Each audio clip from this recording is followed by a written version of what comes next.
Et bonjour à tous, on se retrouve pour le premier vrai épisode de notre série de tutoriaux sur Godot Engine, sur la version 2D des jeux à créer.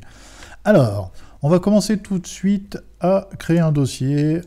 Je vais créer un premier dossier qui s'appelle IMG, qui sera notre dossier d'image, donc clic droit et New Folder. Nouveau dossier si vous êtes en interface français. On peut en créer un autre qui sera scène et un autre qui sera code. Allez, voilà. Pour se déplacer, soit ici, donc là, tous les dossiers sont vides, hein, les nouveaux dossiers que j'ai créés, soit on retourne sur l'arborescence, sur la base de l'arborescence, en fait, de notre jeu. Et ensuite, je vais importer tout de suite un petit fichier image que j'ai créé tout simplement avec Piskel. Là aussi, c'est sympa comme petit truc. C'est directement une interface en ligne où vous pouvez créer des petits sprites comme ça, assez rapidement, sans trop se prendre la tête. Donc j'ai fait un petit truc avec un peu de terre et un peu de cailloux, de la terre simple, de la terre de la grasse, de l'herbe, enfin des fleurs, un peu de briques, une petite brique plateforme, une petite plateforme un peu fer, on va dire, et ça qui nous servira de personnage au début. Ensuite, on l'exporte, exporté, en version directement, suivant le nombre de colonnes qu'on décide. Moi, je lui ai dit 2 colonnes, donc 4 rows, ou 4, non, j'ai fait l'inverse, 4 colonnes de rows, etc., etc. Et on a juste à exporter ça. Je l'ai exporté sur le dossier. Je fais un clic et déposer directement dans mon fichier. Hop, d'ailleurs, il ne doit pas être là, il doit être dans Images. Et voilà.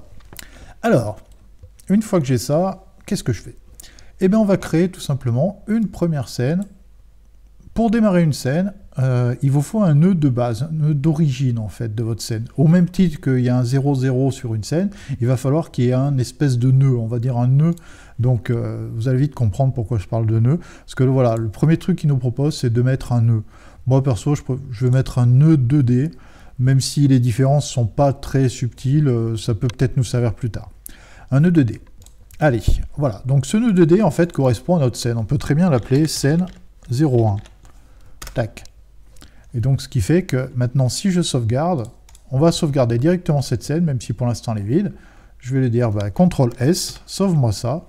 Alors, il me demande où est-ce que je veux le sauvegarder, dans scène, et je l'appelle scène 01. Le même nom qu'elle avait ici dans le nœud. Voilà. Donc notre scène maintenant s'appelle scène 1 ici dans l'onglet scène 1. Voilà. Avec ça, qu'est-ce que je vais pouvoir faire? Maintenant, je vais rajouter, on va rajouter un petit personnage. On va commencer à créer un petit personnage. Donc pour ce faire, je vais rajouter un petit nœud ici dans la scène et je vais dire, je veux un sprite. Un sprite. Donc là, dès que je commence à chercher, il va aller me chercher plusieurs trucs. Celui qui s'approche le mieux de ce que je lui ai écrit, c'est sprite. Allez, j'en veux un. Toujours pareil, sa position est toujours en 0,0. Cet objet est tout petit parce qu'il ne comporte rien. Je vais aller dans mes images et je vais glisser, déposer mon image dans texture. Tac. Et là, vous remarquez que maintenant, ma scène est composée de 2 objets, donc de cet objet, plus, la scène se compose d'un seul objet qui est sprite. Là, à chaque fois qu'on enregistre un fichier PNG, en principe, il a tendance à faire ce qu'on appelle un anti-aliasing de notre image, qui n'est pas toujours très joli et ce qu'on souhaite si on veut faire vraiment du pixel art. Donc ce qu'on va faire, on va repixeliser en fait cette image.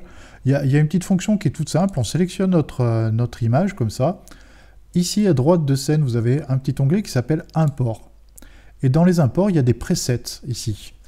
Presets, et là je vais lui dire, moi je veux du 2D pixel, et je fais réimporter mon image. Clac. Et automatiquement, vous remarquerez que votre image, maintenant, il n'y a plus du tout de flou autour, c'est vraiment du pixel par pixel, on a éliminé tout le flou. Voilà déjà pour notre image. Notre image, là, en fait, moi, je voudrais sélectionner que le petit bonhomme. Enfin, le petit bonhomme, le petit carré au fuchsia. Pour le sélectionner, je peux avoir 2 méthodes. soit, on va revenir dans la scène, je vais agrandir un petit peu ça, soit on peut lui dire, en fait, je veux une région. Je veux une région. Donc, on pourrait très bien activer la région. Là, moi, je crois que c'est du 32 par 32. Donc, au démarrage de notre carré, 0, 0, ici, et en bas, 32 par 32. Clac. Et là, vous voyez qu'il nous a mis... non, c'est du 64 que j'ai fait. C'est du 64. Je pensais que c'était du 32 que j'avais fait. C'est du 64. Donc là, par défaut, il m'a mis le premier qu'il trouvait dans le... C'est le premier, en fait. Je lui ai demandé dans le rectangle, je veux le premier. J'aurais très bien pu lui dire, en fait, je veux au niveau de 64, ici. Donc, en fait, il me fera le deuxième. Bon, c'est pas toujours très simple de travailler comme ça quand on recherche, de trouver ce qu'on cherche. Donc, moi, ce que je vous conseille, en fait, c'est d'aller dans Texture de région. On voit ici l'intégralité de notre image. On va agrandir ça un petit peu. On peut très bien l'agrandir. Je peux zoomer avec la molette. Et je vais lui faire le snap mode. Je vais lui dire, ben, fais-moi un snap en grille. Et dont l'offset, j'ai pas d'offset, c'est-à-dire si je voulais un décalage de mon image par rapport au 0, moi j'en veux pas, parce que mon image est bien calée au 0. Par contre, moi je veux du 64 par 64. Et là, vous voyez, automatiquement, il m'a bien quadrillé, en fait, chaque item à l'intérieur. Et là, maintenant, j'ai juste à lui dire, bah, comme je suis snappé sur la grille, j'ai juste à prendre ici, et clac, et je déplace, et automatiquement, il va sélectionner la partie de grille qui m'intéresse. Je peux prendre n'importe laquelle, et automatiquement, ça va changer mon image. Voilà. Bon, moi, perso, c'est celle-ci qui m'intéresse. Il y aurait une deuxième possibilité de faire. On pourrait très bien faire d'une autre façon. On pourrait travailler dans l'animation. Donc là, en fait, je vais enlever la région. Je vais enlever la région. Donc de nouveau, je me retrouve... Ça, je peux le fermer, du coup. Et là, en fait, dans l'animation, j'ai vertical frame et horizontal frame. C'est-à-dire que si dans les verticales, je lui dis, il y a 2 frames, et dans les horizontales, je lui dis, il y a 4 frames, après, j'ai plus qu'à sélectionner la frame qui m'intéresse.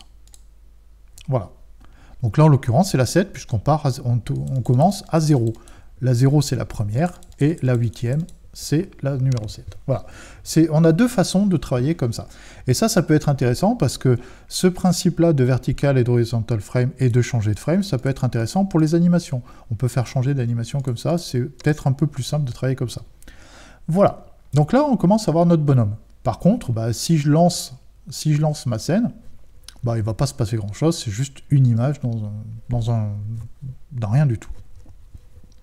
Je peux le lancer, d'ailleurs, c'est ce qu'on va faire.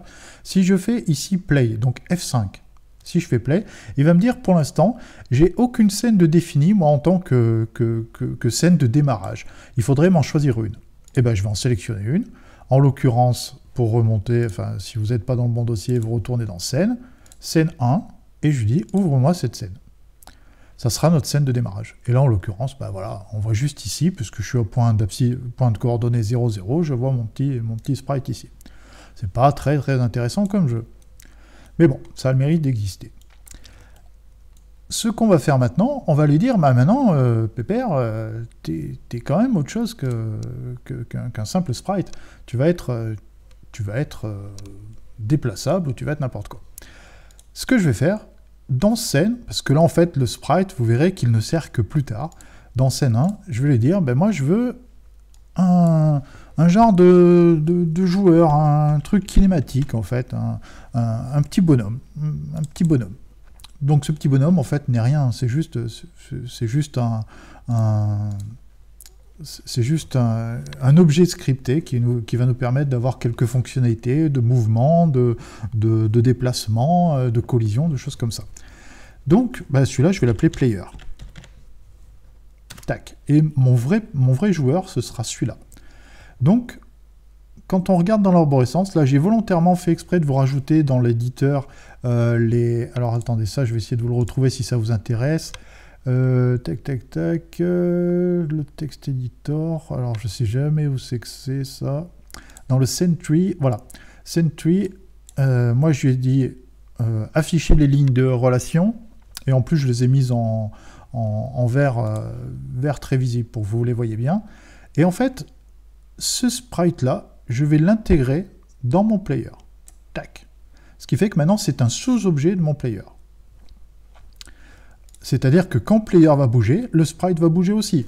Ça peut être intéressant. C'est ce qu'on veut en fait, c'est que notre objet qui n'est rien, lui, il a une vue, il a une vision, quelque chose qui est matérialisé par une vue de son sprite. On s'aperçoit aussi d'un petit truc ici, c'est qu'il nous dit, il n'est pas très content, il nous met un petit warning, il nous dit, moi j'ai pas d'enfant qui correspondrait à un collisionneur, en fait, j'ai pas de collision, je peux pas travailler avec les collisions, moi, puisque j'ai rien qui me l'intègre. Donc c'est ce qu'on va lui rajouter tout de suite. Maintenant, on sélectionne bien le player ici, et on rajoute à ce player, faites bien attention, rajoutez bien à ce player, on va lui dire, moi je veux un collision shape. Donc c'est des choses que vous comprendrez bien au fur et à mesure, il y a pas mal de petits objets, donc il faut bien se familiariser avec cela, mais Collision Shape, vous allez voir, vous allez vous en servir très très souvent. Collision Shape 2D, donc moi par exemple, ce que je fais Call et 2, parce que c'est toujours le 2D que je veux. Faire bien attention de ne pas prendre le 3D, enfin celui qui correspond pour les 3D, donc Collisionneur 2. Et là, automatiquement, j'ai un Collision Shape. Ce Collision Shape va nous permettre de visualiser en fait la zone de collision de notre objet. Pour l'instant, vous voyez, j'ai juste quelques petits ronds comme ça qui encadrent un carré autour. Et là, toujours pareil, il n'est pas très content, il nous dit, moi, j'ai pas de forme en fait, tu m'as pas indiqué de forme. Donc effectivement, quand on regarde dans notre shape, dans la forme de notre objet, pour l'instant c'est nul, c'est-à-dire qu'il n'y a rien. J'ai juste à cliquer là-dessus, tac, et je vais dire, en fait, moi je veux un rectangle de cette forme. Clac. Et là, vous voyez, j'ai un rectangle qui s'est affiché ici, un rectangle bleu. Donc là, je vais activer le snap, je ne sais pas combien je suis au niveau de la grille. On va faire View Show Grid, pardon, je ne le voyais pas, il était devant mes yeux. Show Grid, je vais le laisser, non, je vais changer le snap. Donc pour changer le snap ici, on fait Snapping Option, Configure Snap, et je vais lui mettre, donc là c'est du 16, je vais lui mettre 32, hop là, 32, histoire d'avoir une moitié. Tac. Donc vous voyez, mon objet est bien centré à la moitié. Et ce que je vais faire, je vais déplacer les points intérieurs au niveau vraiment du carré, pas les extérieurs. Touchez surtout pas aux extérieurs, ça sert à rien. Touchez bien l'intérieur. Et là, hop, je me suis pas snappé du coup. On va faire le snap ici, clac. Et on se snap comme ça. Là, il s'est calé vraiment sur le point. Et là, pareil ici. Voilà, donc là maintenant, on a une forme. Notre joueur, notre player, est composé d'un sprite et d'une collision. C'est le minimum vital pour pouvoir commencer à faire quelque chose. Ça sera vraiment très important de commencer comme ça. Et tout simplement, maintenant, on va... Donc là, on peut bien sûr maintenant cacher cette collision, on n'en a plus réellement besoin, donc on peut très bien, vous voyez sur le petit œil, dire je cache-moi cette collision, je veux garder quand même mon objet original. Moi, ce que je vous conseille aussi, c'est d'activer ici, là, ce double carré qui correspond en fait à un chaînage, un genre de chaînage. Vous vous mettez sur Player, comme ça, et vous faites ce petit truc. Ce qui fait que là, vous allez voir un petit icône en plus qui va se rajouter. Ce qui fait que maintenant, tous les éléments enfants de votre player sont bloqués par le player, enfin au même titre que le player. C'est-à-dire que vous ne pouvez plus les déplacer indépendamment du player. C'est-à-dire que dès que je vais sélectionner ça, le sprite et la collision va bouger automatiquement. Je ne peux plus sélectionner le sprite et bouger seulement le sprite. Parce que sinon, ça pourrait poser quelques problèmes. Si ma collision, je la déplace là, et que mon sprite, je le déplace là, si je mets un sol ici, le sol, la collision va se faire ici, et par contre, mon sprite sera toujours en l'air. Donc ça peut être très problématique. Il vaut mieux toujours caler, une fois que vous avez votre objet, le caler directement, comme ça. Donc là, n'hésitez pas. Si vous voulez vraiment l'enlever, on peut l'enlever pour vraiment travailler, mais autant le laisser. Et maintenant, on va commencer à créer un petit script de déplacement. On va faire un petit script tout bête de déplacement. Donc, on sélectionne notre player. Et ici, vous voyez le petit plus, là, avec l'espèce de petite feuille, on va lui dire, attache-moi un script à cet objet. Donc lui, par défaut, le langage, c'est GDScript. C'est un langage basé sur du Python, qui est très très intéressant, très facile à la compréhension, je trouve. Notre défaut de base, enfin notre héritage de base, c'est bien un kinematic body. Player est bien un kinematic body. L'objet est bien un kinematic body 2D. Et je vais lui dire, ben, enregistre-moi ça, non pas dans scène, mais dans code, parce que j'ai dissocié mon code. Donc, on va l'enregistrer ici, player GD. Et je lui dis, le reste, ça n'a pas d'importance, défaut, tout ça, ça n'a pas vraiment d'importance. Et là, je me retrouve ici. Donc là, pour naviguer, on se remet sur 2D, ou on va directement dans les scripts, et là, vous aurez le choix de tous vos scripts possibles. Hop, on peut agrandir ça, ou passer directement par là. Donc là, quand vous démarrez comme ça, bah là, il m'a fait ce qu'on appelle le par défaut, donc il vous donne un peu les exemples, comment on peut travailler. On crée les variables ici, donc on peut mettre du texte, n'importe quoi, on peut mettre un peu de n'importe quoi comme variable, on les appelle toujours var, vous comprendrez vite. On a une version qui sert d'initialiseur, donc au démarrage dans la scène de cet objet, qu'est-ce qui se passe? En l'occurrence, il ne va pas se passer grand-chose. Je laisse le pass parce que comme c'est un système par indentation, si j'enlève pas, enfin si je mets pas le pass, il ne saura pas où terminer sa fonction. Donc je lui mets pass pour ça aussi vous le comprendrez au fur et à mesure. Et celui-ci qui est beaucoup plus important, c'est le fonction process delta. Lui il vous le dit comme ça, il vous dit que cette fonction est appelée à chaque frame, c'est-à-dire à chaque image. Le delta, c'est le temps depuis la dernière frame. Bon, ça, ça, on verra un petit peu plus tard. Mais ce qui est surtout important, c'est ça, appeler chaque image. Et bah, c'est là où on upgrade la logique. Toute la logique de notre code va se passer là-dedans, en fait, hein, la plupart du temps. Du coup, ça, hop, CTRL-K pour dérémer, en fait, décommenter. Et ben, qu'est-ce qu'on peut faire? Tout simplement, on peut lui dire if, on va commencer un petit script tout bête, if input is action pressed is up, is action pressed, tac, right, deux points. Je vais commencer à faire le code et puis je vous expliquerai après de quoi il retourne, ça sera plus simple. Var vel est égal à vector de tac tac, je ferme vel x plus égal 1. On va mettre même oui 1, allez. Et là idem pour la droite, tac. On va dire left ici. Left. Hop là, qu'est-ce que je fais? Je fais n'importe quoi. Left. Bien joué. Et là, ça sera -1. Et à la fin, on lui dit move and slide. Move and slide. Alors, je vous explique un petit peu ce petit bout de script tout simple. C'est juste un déplacement gauche-droite de notre objet. Alors, dans le fonction process delta, qui sera exécuté toutes les images, en fait, je vais dire, si tu captes qu'il y a une touche pressée qui s'appelle UI write, c'est le nom, c'est un nom par défaut. Vous pouvez toutes les voir ici, les touches, et en créer vous-même. Vous pouvez créer des touches. Vous allez dans Projet.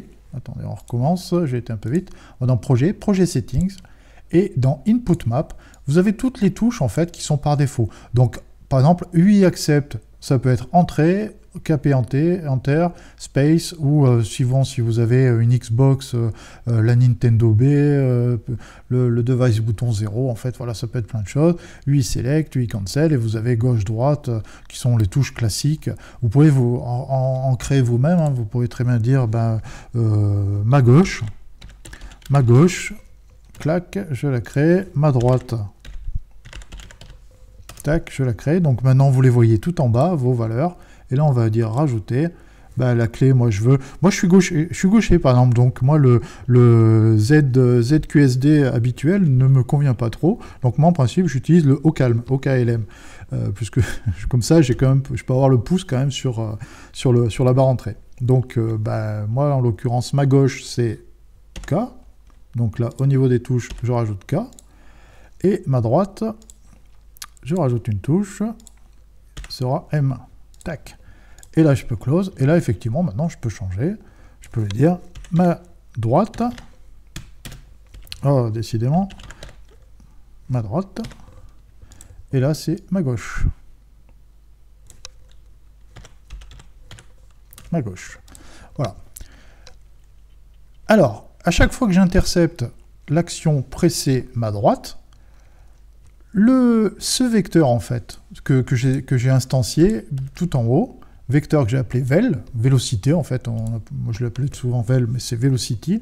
La velocity, au niveau de son x, en fait, je lui rajoute +1. C'est-à-dire que dès que je vais à droite, comme je vous l'avais déjà expliqué, dès que je vais à droite, en fait, je suis dans les positifs. Dès que je vais à gauche, je suis dans les négatifs. Au même titre que ça. Hein.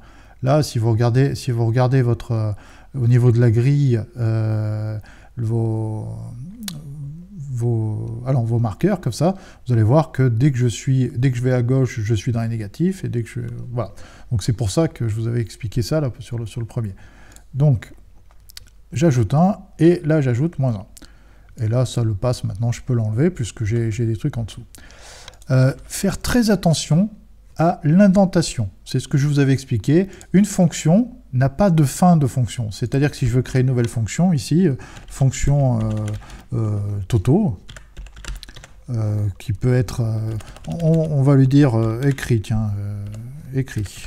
C'est une petite fonction bête, dans laquelle je vais lui dire du texte. C'est juste ce que je veux, ça. Et je vais lui marquer print texte. Tac. Donc là, il nous imprimera juste le texte qu'on passe. Ça n'a aucune incidence. Mais vous voyez, en fait, il n'y a pas de fin de fonction. C'est juste l'indentation qui lui délimite en fait sa fonction. C'est-à-dire là, j'ai un espace de tabulation. Là, je suis à l'intérieur du if ici, donc j'ai 2 espaces de tabulation, etc., etc. Faites très attention à ça. Donc dès que je sors du if, si ça, je le mets ici, il va être à l'intérieur du if. Alors que moi, je ne le veux pas, ça se passe bien plus tard. Une fois que j'ai j'ai soit mon action gauche, soit mon action droite, en tout, au final, je veux qu'il bouge du vecteur que je lui ai imposé. Donc, voilà. Voilà, c'est très simple. Si je lance ça maintenant, hop. Oui, pardon, du coup, j'ai déplacé, j'ai plus mes touches. Donc, vous voyez, hop. Là, qu'est-ce qui se passe? Si je tiens appuyé, eh ben, on a un mouvement. En plus, je ne l'ai pas mis vraiment au niveau du centre. On va le déplacer un petit peu maintenant, notre bonhomme. On va le centrer un peu. Et vous remarquerez comme moi que c'est pas très joli. Hein. Il se déplace de 1 par 1 et plus ça va, plus il accélère. D'ailleurs, maintenant, on va utiliser directement notre print. On va lui dire écrire, puisque là, j'utilise ma fonction. Écrit donc vel x. On peut le mettre au-dessus ou en dessous. Si on veut le déplacer, si je veux le mettre en dessous, je fais Alt et flèche du bas. Et ça déplace mon truc vers le bas, comme ça. C'est très pratique, ça, des fois. Donc là, maintenant, si on relance notre projet, on va se remettre comme ça avec le debugger et tout. Et là, si je lance mon projet, au niveau de l'output, là, vous voyez que j'ai 0 ici. Et dès que je déplace un petit peu mes touches au KLM, enfin, K et M, pour moi, vous voyez, c'est la vitesse qui augmente en fait. Tac. Donc, pourquoi? Tout simplement parce que VLX, je fais que rajouter 1 à chaque fois. À chaque fois que je presse la touche, que la touche, toutes les secondes, enfin toutes les frames, il voit qu'elle est pressée, il rajoute 1. Donc ça, c'est une méthode assez intéressante, mais en soi, c'est pas terrible. Pour éviter cet effet d'accélération comme ça, qui nous intéresse que peu, mais par contre on veut gérer plutôt une vitesse, on va passer par quelque chose de plus propre. On va dire var speed est égal à, on va mettre 200 par exemple. Et donc là, on va lui faire plus égal de speed.